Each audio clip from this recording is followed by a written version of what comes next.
यस्यांके च विभाति भूधर सुता देवा पगा मस्तके भाले बाल विधुर्गले च गरलं यशो रसि व्यालराट सोऽयं भूति विभूषणः सुरवरः सर्वाधिपः सर्वदा सर्वः सर्वगतः शिवः शशिनिभः श्री शंकर पातु माम।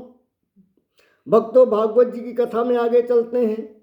भगवान जी प्रकट हुए, गजराज और ग्रास दोनों का उद्धार किया। सुखदेव स्वामी परीक्षित जी से कहते हैं कि राजन, ये गजराज और ग्राह दोनों ही पूर्व जन्म में संतों से शापित थे। गजराज पूर्व जन्म में द्रविड़ देश के पांडवंशी राजा थे, जिनका नाम इंद्रदुम्न था। राजा इंद्रदुम्न भगवान के परम उपासक थे, किंतु प्रजा पालन के प्रति जो राजा का कर्तव्य होना चाहिए उसमें असावधान थे। और जो राजा प्रजा पालन में असावधान रहता है, प्रजा के कल्याण का ध्यान नहीं रखता है, प्रजा को प्यार नहीं करता है, वह राजा सही गति का अधिकारी नहीं होता है। ऐसे राजाओं के बारे में कहा गया है कि सोचिए नरपति जो नीति न जाना, जहि न प्रजा प्रिय प्राण समाना।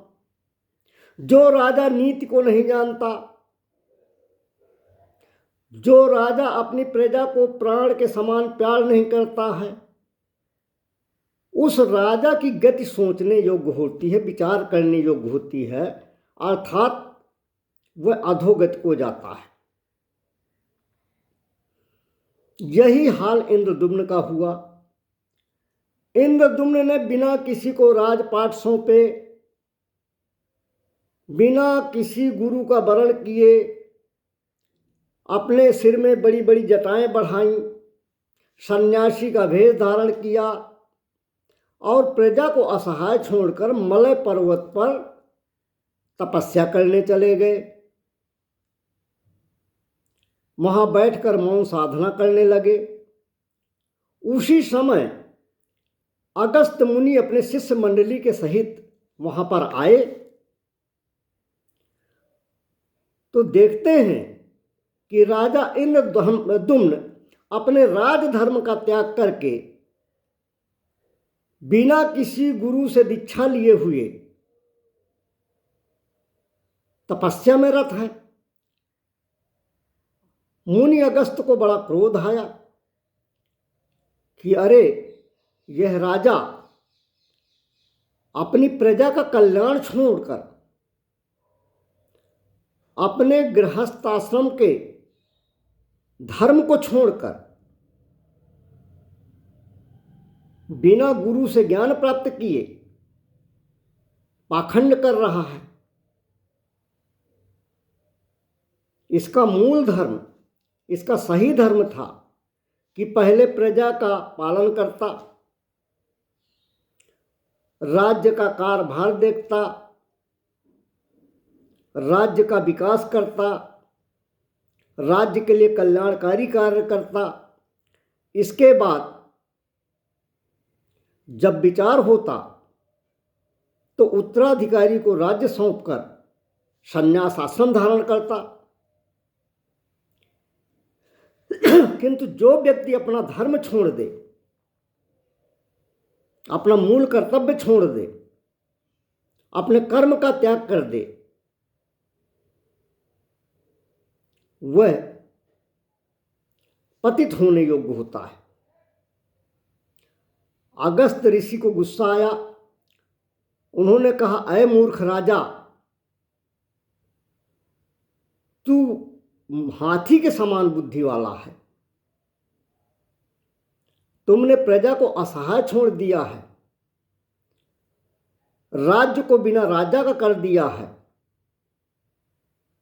तेरी बुद्धि हाथी जैसी है, इसलिए मैं तुम्हें श्राप देता हूं कि तू जाके हाथी हो जा।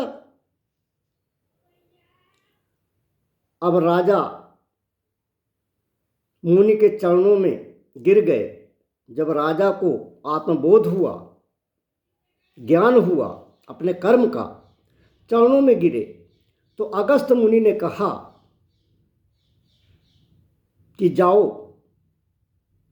तुम हाथी तो बनोगे किंतु भगवान तुम्हारा कल्याण करेंगे। वही गजराज आज भगवान के हाथों से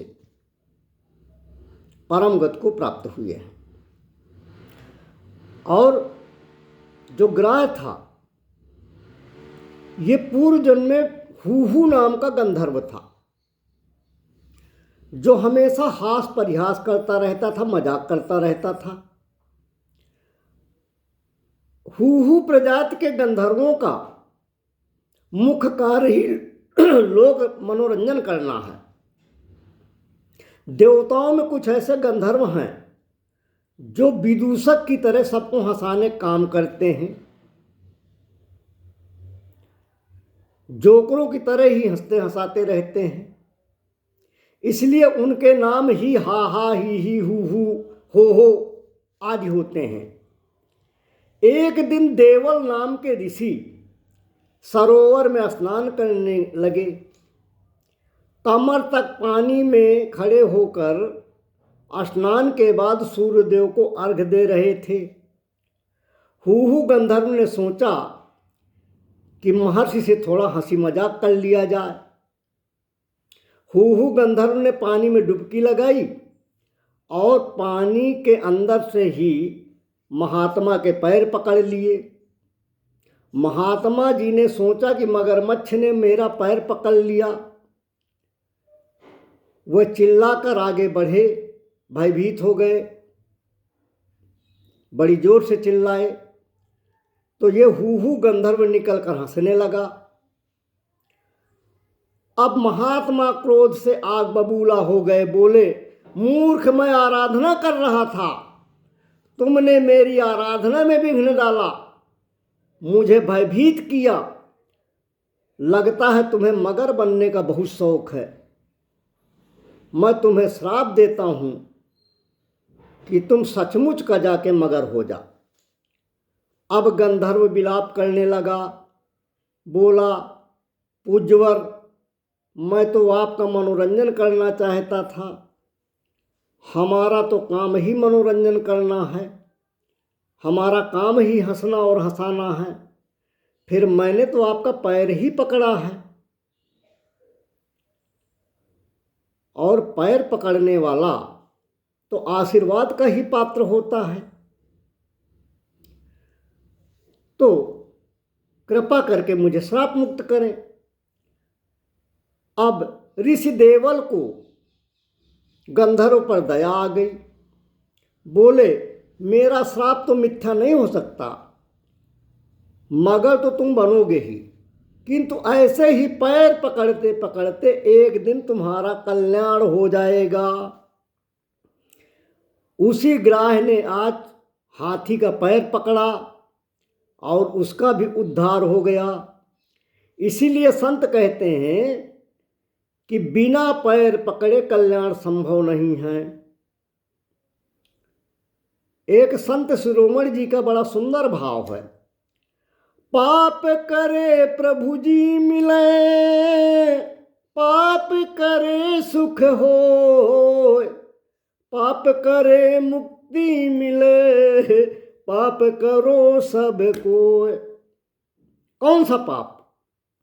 यानी पैर पकड़ने का पाप हमेशा करिए। और ये पैर पकड़ने का पाप किसके साथ करें? पैर पकड़ने का पाप संतों के साथ करें। संतों का पैर पकड़िए, किसी न किसी रूप में कल्याण होता है, चाहे श्राप के रूप में हो, चाहे वरदान के रूप में हो। मगर ने हाथी का पैर पकड़ा, हाथी ने भगवान का पैर पकड़ा, दोनों का उद्धार हो गया। भाई, जब कोई बिजली का तार पकड़ता है तो उसको करंट लग जाता है, और जिसने बिजली का तार पकड़े हुए व्यक्ति को पकड़ लिया उसे भी करंट लगता है। ऐसे ही यदि भगवान प्रत्यक्ष रूप से पकड़ में नहीं आते तो परेशान होने की आवश्यकता नहीं है। जिसने भगवान को पकड़ रखा है, ऐसे ही उस भगवान को जिस संत ने पकड़ रखा है, उस संत के चरण पकड़ लो तो आपका भी कल्याण हो जाएगा। बोलिए सियावर रामचंद्र की जय।